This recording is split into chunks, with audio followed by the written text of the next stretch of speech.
Tout a commencé quand j'avais 17 ans et que maman s'est cassé le poignet 3 jours avant le réveillon. Elle était installée dans son fauteuil, un peu assommée par les antalgiques, quand elle a annoncé « Camille s'en sortira très bien, elle m'aide toujours en cuisine ». M'aider était une chose, éplucher des légumes, dresser la table. Préparer un réveillon complet pour 28 membres de la famille, sans préavis et sans guidance, c'était complètement différent. Mais d'une manière ou d'une autre, j'y suis arrivé. Je suis resté debout jusqu'à 4 heures du matin la veille, et pleurant sur la bûche de Noël ratée, servant un repas qui était mangeable, même s'il n'était pas élégant. Camille s'en est merveilleusement sortie. Tout le monde l'a complimenté. « Tu as de la chance d'avoir une fille si capable. » Maman a souri comme si elle m'avait personnellement formé. Papa a hoché la tête en signe d'approbation. « L'année prochaine, on laissera Camille s'occuper de tout. Elle a clairement un don pour ça. » J'étais épuisé, stressé, et j'avais raté tout le réveillon en cuisinant et servant frénétiquement. Mais les compliments faisaient du bien à entendre. Me sentir utile était agréable. Me sentir nécessaire ressemblait à de l'amour. C'était il y a 19 ans. Depuis chaque réveillon, je suis devenu la chef désignée de notre énorme rassemblement familial. Ce qui avait commencé comme une aide d'urgence était devenu une attente permanente. La liste d'invités est passée de 28 à plus de 40 personnes au fur et à mesure que les cousins se mariaient et avaient des enfants. Mais mon rôle est resté le même. Préparer seul un festin digne d'un restaurant pendant que tous les autres profitaient des fêtes. Le réveillon de Camille était devenu la marque de la famille. Les parents parlaient du foie gras fameux de Camille, du chapon parfait de Camille. Ils faisaient des demandes spéciales et des accommodements diététiques. Ils amenaient des amis qui avaient entendu parler du repas incroyable. La pression pour maintenir ma réputation grandissait chaque année. Personne n'a jamais proposé d'aider vraiment. Oh, il faisait des gestes symboliques. Dis-moi si tu as besoin de quelque chose. Mais il disparaissait quand je demandais réellement de l'aide. Il traînait dans la cuisine pendant que je travaillais, goûtant la nourriture et offrant des commentaires inutiles, mais se dispersait quand je suggérais qu'il pourrait couper des légumes ou remuer quelque chose. « On ne veut pas te gêner » était devenu l'excuse standard. Tu es si doué pour ça, on ne ferait que tout gâcher. La logistique seule était écrasante. Faire les courses pour 40 personnes signifiait plusieurs voyages au marché et chez le traiteur avec des listes soigneusement calculées. La préparation commençait des jours à l'avance. Faire les desserts, préparer les accompagnements qui pouvaient être stockés, organiser les horaires de cuisson pour coordonner four et plaques de cuisson. Le jour du réveillon lui-même était un marathon de 14 heures de cuisine, de timing et de service. Pendant que tout le monde regardait les films de Noël, jouait avec les enfants ou se détendait avec du champagne, j'étais coincé en cuisine. Je ratais les conversations, les jeux et les moments familiaux. Je mangeais mon repas debout au comptoir en lavant les plats, bien après que tous les autres aient fini. Le pire, c'était les critiques déguisées en suggestions. Le chapon était un peu sec l'année dernière.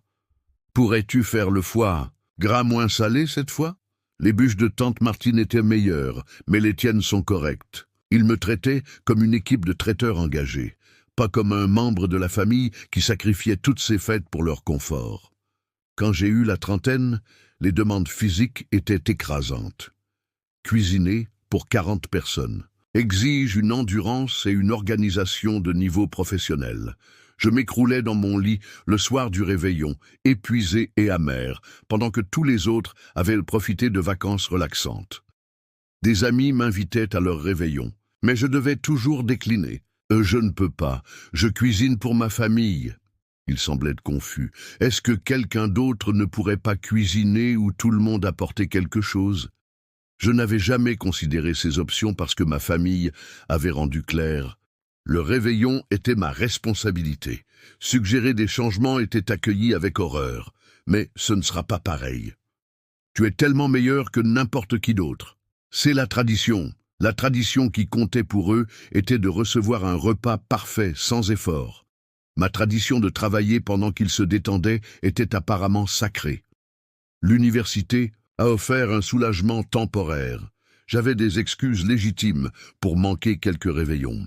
Mais même alors, les membres de la famille appelaient pour demander des recettes, se plaignant que le réveillon n'était pas pareil sans la cuisine de Camille. Les voyages de culpabilité étaient intenses. Ils me faisaient sentir comme si j'abandonnais la famille en poursuivant mon éducation. Après l'obtention de mon diplôme, il n'y avait pas d'échappatoire.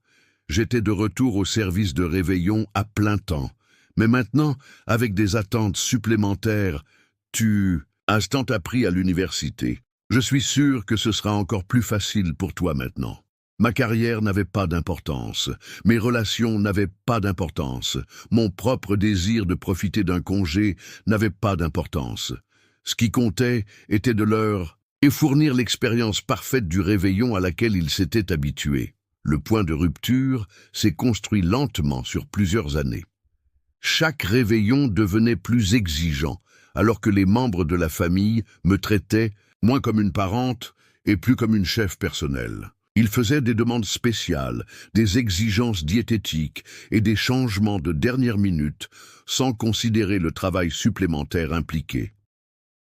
Il y a 4 ans, ma cousine Amélie a amené son nouveau copain, qui était extrêmement difficile avec la nourriture. Elle m'a remis une liste de ses aversions et allergies, s'attendant à ce que j'accommode les préférences d'un parfait étranger.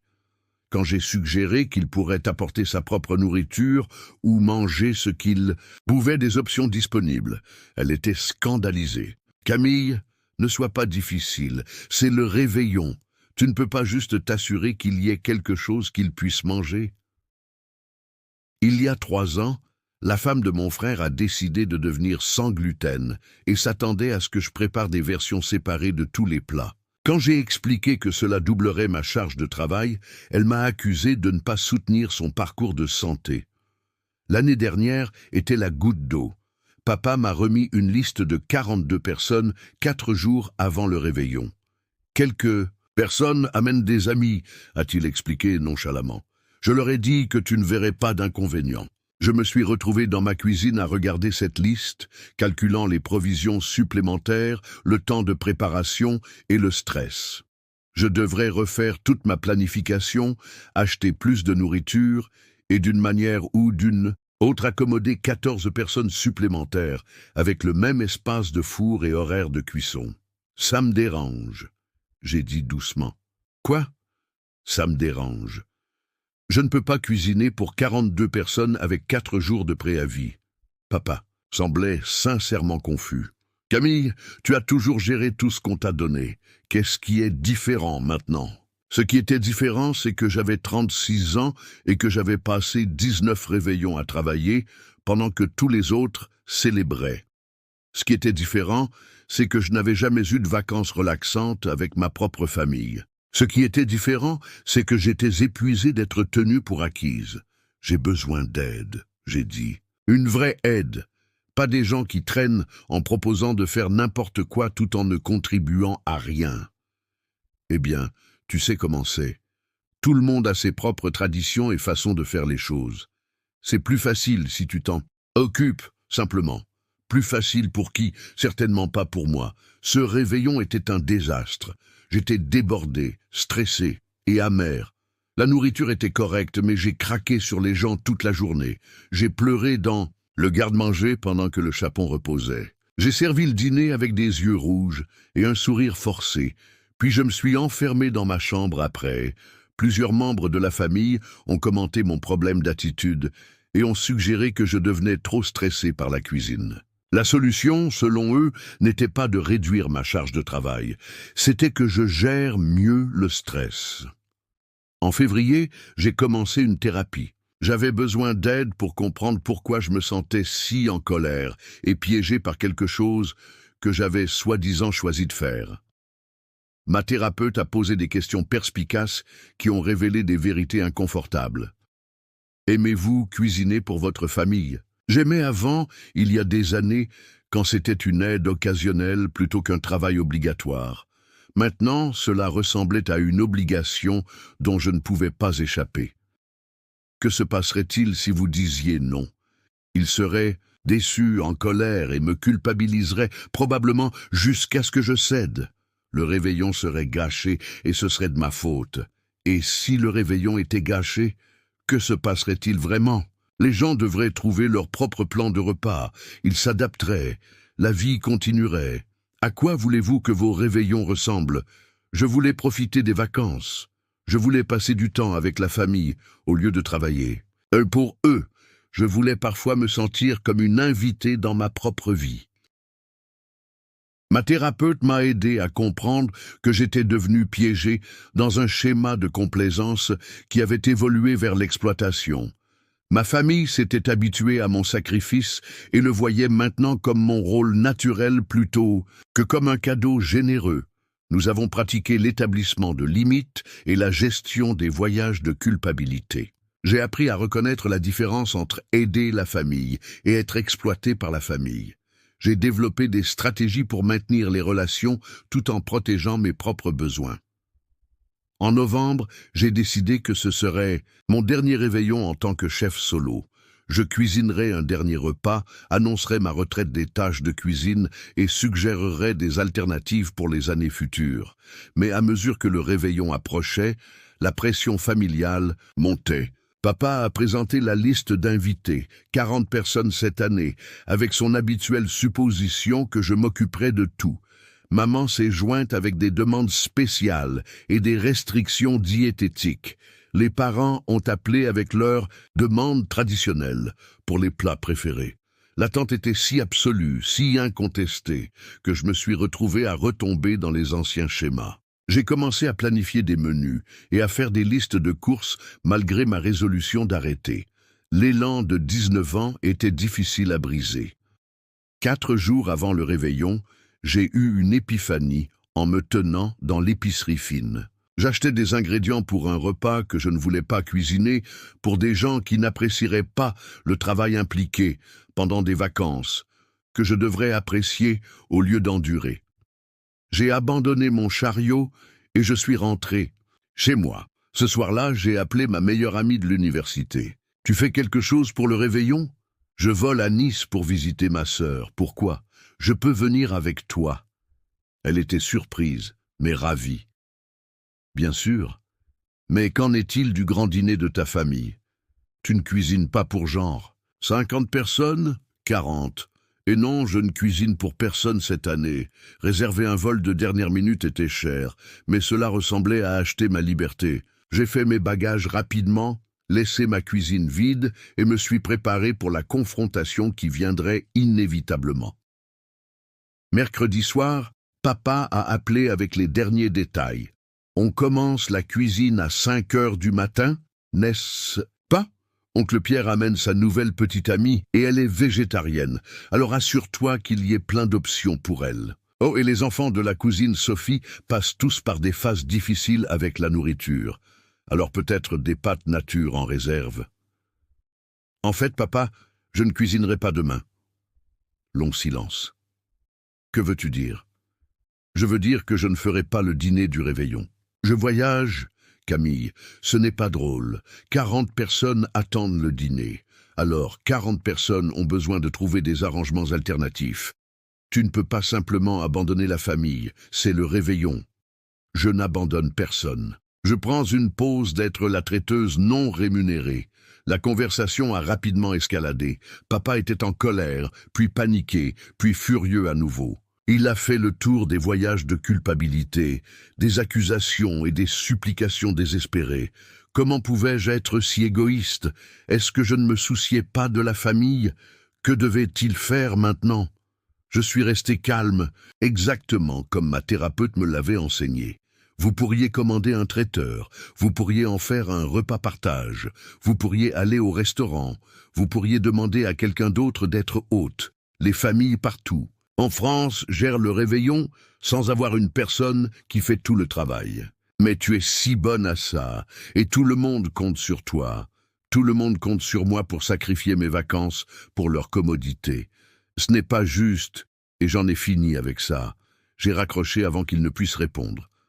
Mon téléphone a immédiatement commencé à vibrer avec des appels et des messages d'autres membres de la famille qui avaient été alertés de la crise. Je l'ai éteint. Jeudi matin à 5 heures, au lieu de commencer la préparation du chapon, j'étais dans un taxi se dirigeant vers l'aéroport. Au lieu de calculer les temps de cuisson et les horaires du four, j'achetais du café et je m'installais dans mon siège près de la fenêtre. Au lieu de sacrifier d'autres vacances aux attentes d'autres personnes, je me mettais enfin en premier. La culpabilité était intense pendant le décollage. 19 ans de conditionnement ne disparaissent pas du jour au lendemain.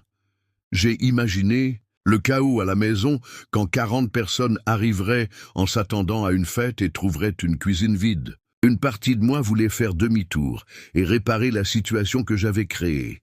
Mais une plus grande partie de moi se sentait libre pour la première fois en décennies. Nice était magnifique. La sœur de mon ami avait un petit rassemblement, juste 10 personnes, où tout le monde contribuait avec quelque chose. J'ai apporté du champagne et j'ai aidé au nettoyage. Après, nous avons joué à des jeux, nous nous sommes promenés et avons vraiment profité de la compagnie des autres, au lieu de simplement consommer de la nourriture que quelqu'un d'autre avait préparée. C'était le réveillon le plus relaxant que j'avais eu depuis mes 16 ans. Mon téléphone, quand je l'ai finalement rallumé vendredi, contenait 58 messages. Ils allaient de la colère à la blessure, au désespoir au manipulateur. L'histoire que j'ai reconstituée était prévisiblement chaotique. La famille s'était rassemblée jeudi, s'attendant à leur fête habituelle. Quand ils ont réalisé que je n'étais pas là et qu'aucune nourriture n'était préparée, la panique s'est installée. Certaines personnes sont parties pour trouver des restaurants. La plupart étaient fermés. D'autres ont pillé le garde-manger de mes parents pour tout ce qu'ils pouvaient trouver. Quelques parents sont allés au magasin et ont acheté des plats préparés. Ils ont fini avec un repas hétéroclite de chapon acheté, purée instantanée, légumes en conserve et desserts congelés. C'était, selon plusieurs messages, un désastre et le pire réveillon de tous les temps. Plusieurs membres de la famille m'ont blâmé pour avoir gâché les vacances. D'autres étaient blessés que je sois parti sans avertissement. Quelques-uns étaient en colère que j'ai abandonné la famille pendant un moment où nous sommes censés être ensemble. Mais enterrés parmi les voyages de culpabilité et les accusations, il y avait quelques messages qui m'ont donné de l'espoir. Mon cousin. Marc, je n'avais jamais réalisé combien de travail tu mettais dans le réveillon. Je suis désolé qu'on t'ait tenu pour acquise. Ma tante Sylvie, je comprends pourquoi tu avais besoin d'une pause. On aurait dû plus t'aider au fil des ans. Mon frère, maman et papa sont furieux, mais honnêtement, je suis fier de toi pour avoir défendu tes intérêts. La réponse la plus révélatrice est venue de ma nièce adolescente. En fait, c'était assez amusant de découvrir le dîner ensemble, comme une aventure culinaire. Mais oncle Paul a brûlé la bûche, et grand-père s'est plaint tout le temps. Au cours des semaines suivantes, la dynamique familiale a lentement changé. Certains parents sont restés en colère et ont refusé de me parler. Ils ne pouvaient pas me pardonner d'avoir perturbé leur arrangement confortable. C'étaient des gens qui ne me valorisaient que comme prestataire de service, et sans ce service, ils n'avaient pas d'utilité pour moi. D'autres ont commencé à comprendre ce qu'ils m'avaient demandé toutes ces années. Ils ont pris contact avec des excuses et des invitations à des rassemblements plus petits et plus gérables, où les tâches de cuisine étaient partagées. Mes parents ont pris le plus de temps à accepter. Ils se sentaient embarrassés par le désastre du réveillon et m'ont blâmé de les avoir fait mal paraître devant les parents. Il a fallu plusieurs conversations honnêtes avant qu'ils puissent voir la situation de ma perspective. On ne t'a jamais demandé de cuisiner pour tout le monde. Maman a protesté lors d'un appel particulièrement difficile. Vous n'avez pas eu besoin de demander. Vous vous y attendiez et j'ai livré pendant 19 ans. Mais tu semblais aimer ça. J'aimais me sentir utile et apprécié. Je n'aimais pas sacrifier chaque réveillon pendant que tous les autres se détendaient.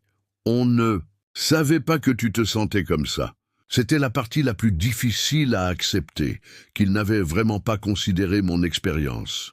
Dans leur esprit, j'accomplissais mon rôle naturel en tant que gardienne de la famille.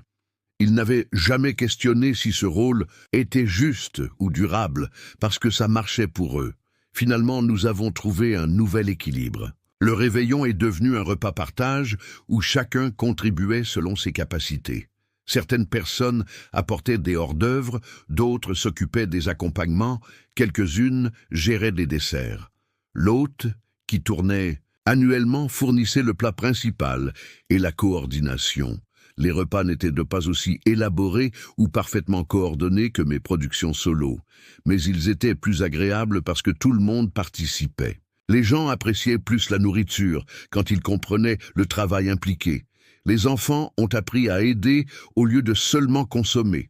Plus important encore, j'ai pu être un membre de la famille au lieu du personnel de cuisine. Je pouvais m'asseoir avec les parents, regarder les films de Noël, jouer avec les enfants et vraiment profiter des vacances pour lesquelles j'avais travaillé pendant près de 2 décennies. 4 ans plus tard, nos réveillons familiaux sont plus petits mais plus chaleureux. Certains parents ont arrêté de venir quand ils n'ont plus pu avoir leur repas parfait gratuit. Mais les gens qui sont restés voulaient vraiment passer du temps ensemble.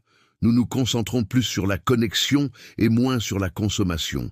Je cuisine encore, mais comme une contributrice parmi beaucoup, plutôt que comme unique pourvoyeuse. Je fais des plats que j'aime préparer et je mange des repas qui sont encore chauds. J'ai des conversations pendant le dîner au lieu de le servir. Je participe à mes propres vacances. Le voyage à Nice est devenu une tradition annuelle. Mon ami et moi alternons entre visiter sa famille et explorer de nouvelles villes pendant la semaine du réveillon.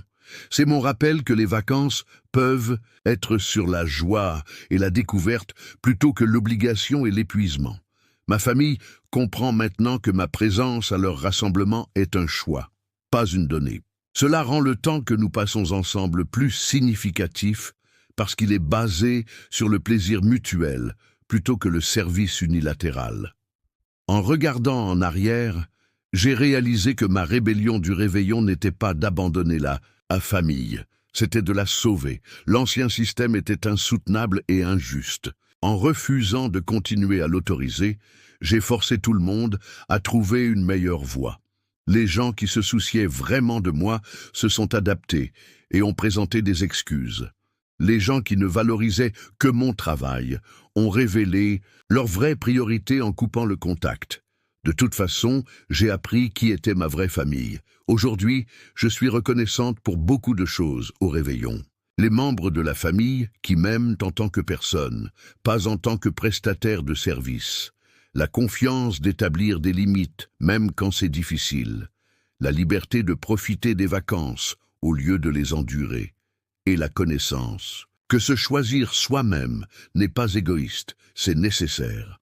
Parfois, la chose la plus aimante que vous puissiez faire pour votre famille est de refuser de les laisser profiter de vous. Cela force tout le monde à grandir dans des schémas plus sains et des relations plus authentiques. Ma cuisine n'est plus une prison et le réveillon n'est plus une source de crainte. Cela vaut plus que n'importe quel festin parfaitement préparé. Puis ainsi, vous avez aimé cette histoire. N'oubliez pas de suivre la chaîne pour plus de contenu comme celui-ci. À bientôt.